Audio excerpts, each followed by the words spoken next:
He woke up in a hole in the ground. Not metaphorically. Not the kind of expression people use when they mean they woke up in a bad situation. A hole. In the sand. In the Australian desert. With black plastic sheeting draped over him and the sound of animals scratching at the earth above his body. He pushed through the plastic and came up out of the ground in the specific disoriented way that a person emerges from unconsciousness into a situation they cannot immediately explain. The scratching sounds became a shape, dingoes, wild dogs, withdrawing at the movement and the noise of a living thing that had unexpectedly turned out to still be living. He was in the outback. He had no shoes. He had no water. He had no phone. He had no memory of how he had gotten into the ground. The last thing he remembered was giving a man a lift. Ricky Megee was 35 years old, a truck driver, a man who knew the roads of Northern Australia the way people who drive them for a living know roads. Practically, specifically, without romance. He had stopped on an isolated stretch of highway because a man was stranded, and the Australian road culture has a specific ethic about people left stranded in the desert. You stop. You help. He had stopped. He had helped. And he had woken up in a shallow grave with dingoes trying to dig him out. What came next was not a rescue story. There was no rescue for 70 of the 71 days that followed. What came next was a man, in one of the most hostile environments on Earth, deciding each day that the day was not going to be the last one. This is the UNLOST Files. And this is the true story of Ricky Megee. The Australian Outback is not a single place. It is a category, the vast, arid interior of the continent that constitutes approximately 70% of Australia's land area and contains a fraction of a percent of its population. It is a landscape of extremes that operates on a scale that requires recalibration of ordinary assumptions about distance and heat and isolation. The nearest town is not around the corner. The nearest person is not within earshot. The sun is not a backdrop, it is an active force that the environment is organized around managing, and the management breaks down completely for anything that does not have shelter, water, and the specific physiological adaptations that the native fauna have developed over millennia. Ricky Megee had none of those adaptations. He had the clothes he had been wearing when he stopped his vehicle, minus his shoes. He had the contents of his pockets, which were empty of anything useful. He had his life, which the people who had put him in the ground had apparently decided was not worth the additional effort of ensuring he did not have. The drug they had used, he never knew precisely what it was, and the investigation that followed his rescue was never able to fully reconstruct the sequence of events, had rendered him unconscious long enough for whoever had taken his truck and his belongings to be far beyond reach by the time he came back to consciousness. The shallow grave was not a burial.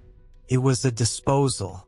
The assumption from whoever had put him there was that the desert would complete the process they had begun.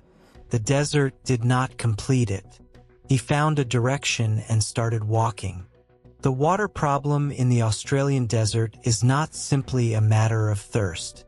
It is a metabolic emergency that begins within hours of deprivation and accelerates with the specific cruelty of the outback's conditions.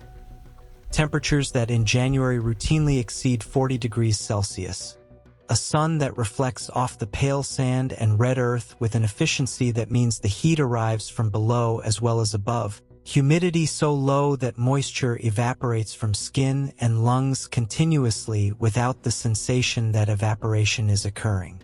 A person in these conditions, walking, loses fluid at a rate that cannot be maintained for more than a few hours without replacement. The symptoms of dehydration progress from thirst to headache to confusion to inability to continue moving, in a sequence that the heat accelerates. The confusion is the dangerous stage, the point at which the decisions a person makes to save themselves become less reliable than the decisions of a person who is thinking clearly. Ricky Megee found a cattle dam. A cattle dam in the Australian Outback is not a reservoir in any formal sense. It is a shallow depression in the earth, created or modified to collect and hold rainfall for grazing livestock. The water in it is not filtered. It is not tested. It is not the water that appears in any guide to safe hydration. It is water that sits in an open depression in desert soil, exposed to the sun and the animals that drink from it, inhabited by the organisms that inhabit standing water in hot climates. He drank it. Then he built a shade structure from whatever the landscape offered. Branches, debris from the fence lines that ran near the dam, and he established the camp that would be his base of operations for the next 71 days. Not because he chose to stay, because moving without a reliable water source, without food, without shoes that could protect his feet from the sand that reached temperatures capable of burning skin, was a faster path to death than staying near the water he had found and working the problem from there. He worked the problem. The food Ricky Megee ate during the 71 days at the cattle dam is not food in any sense that the word ordinarily carries. It is protein. It is calories. It is the category of input that a body requires to continue producing the energy that keeps organs functioning and muscles moving and the brain running the calculations of survival. Leeches from the water of the dam. The texture and taste of leeches are not things that ordinary experience provides a frame of reference for, and the accounts Ricky has given of what it was like to eat them do not describe anything that resembles eating in a familiar sense. They describe the specific discipline of consuming something the body has no prepared response to, in quantity sufficient to matter, without the luxury of an alternative. Grasshoppers, beetles. The insects of the outback are not scarce. The ecosystem produces them in abundance, and abundance was the only metric that mattered. He caught them. He ate them. The protein content of insects is legitimate and documented, and the caloric contribution of sufficient quantity of insects to a person with no other food source is the difference between a body that continues to function and a body that begins to consume its own muscle mass at a rate that cannot be sustained. Frogs. The frogs of northern Australia are not all safe to eat. Some species carry toxins in their skin that can cause serious harm. Ricky's ability to identify safe species from those that were not was the kind of knowledge that a person who grows up in or near the Australian bush sometimes absorbs without formal instruction. Whether this knowledge saved him from a toxic encounter during those 71 days is something he has not been able to confirm precisely. Caterpillars. His own urine, recycled through the body's limited capacity to extract remaining useful content from it before the concentration of waste products makes further consumption counterproductive. The water from the dam, which contained organisms that produced ongoing gastrointestinal distress, a problem that itself depletes the fluid reserves that the water was supposed to replace, a circular cruelty that the outback's water sources deliver without distinguishing between the options. He lost weight at a rate that the human body is not designed to sustain. He had weighed approximately 105 kilograms when he stopped his truck on that isolated highway. The weight loss was not immediate, it was cumulative, a gram-by-gram surrender of muscle and fat that the body makes when caloric input cannot meet caloric demand, which it cannot when the caloric input is grasshoppers and leeches. He did not stop eating. The psychological dimension of 71 days alone in the Australian desert has not received the same documentation as the physical dimension, in part because Ricky Megee is not a person who has spoken extensively about the interior experience of those days. What he has said in the interviews and accounts that followed his rescue is practical rather than reflective, the description of a person who organized their experience around the problem of continuing to be alive rather than around the experience of experiencing it. He counted the days. He tracked the sun's position and used it to estimate time and direction. He maintained the camp around the dam with the consistency of someone who understood that routine was protection against the psychological dissolution that total isolation and extreme deprivation can produce. He thought about his family. This detail appears in his accounts without elaboration, the way true things sometimes appear, stated rather than explained, because the explanation is something anyone can construct for themselves. A person alone in the desert for 71 days thinks about the people they want to get back to. The thinking is not comfort exactly. It is the specific functional use of connection as a mechanism for continuing. He stayed near the dam. He ate what the dam and its surroundings offered. He kept the shade structure functional. He waited for the sound of an engine or an aircraft that would indicate someone was close enough to see.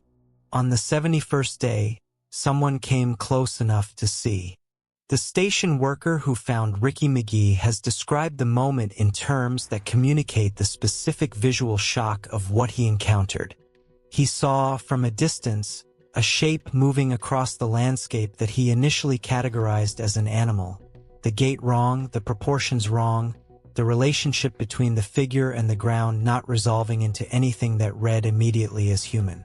It resolved into human. Ricky Megee had weighed 105 kilograms when he was drugged and buried in a shallow grave in January of 2006.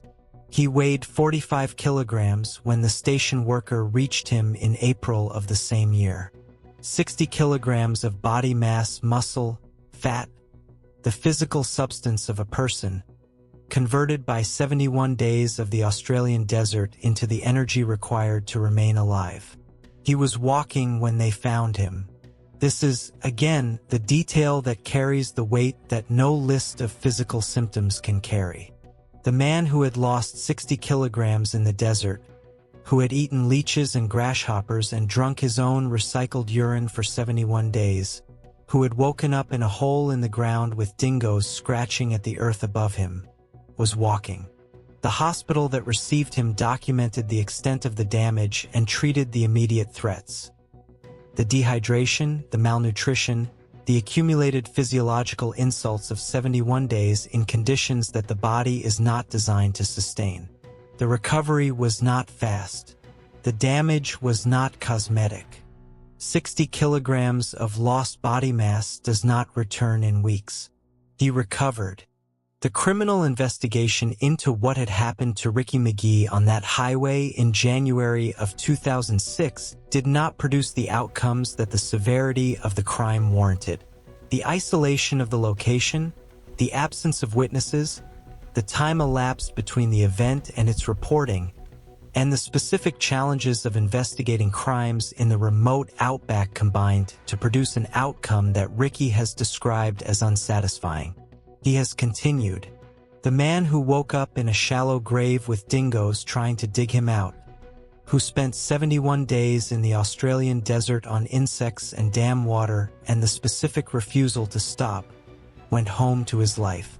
He wrote about what had happened to him. He spoke about it. He continued to exist in the specific way that surviving something like this makes existing afterwards simultaneously more and less complicated. More because you understand something about what existence costs that most people never have occasion to understand, and less because the ordinary difficulties of ordinary life are difficult to take seriously once you have eaten leeches for 71 days to avoid having to stop. The dingoes that scratched at the earth above him in the dark had made an assessment and they had been wrong. The desert had made an assessment and it had been wrong. Ricky Megee had made an assessment, one he renewed each morning for 71 mornings, and that assessment was correct. He was not finished. The day was not the last one. He was right. This has been the UNLOST Files. Subscribe if you want more. Leave a comment with what stayed with you. I'll see you in the next one.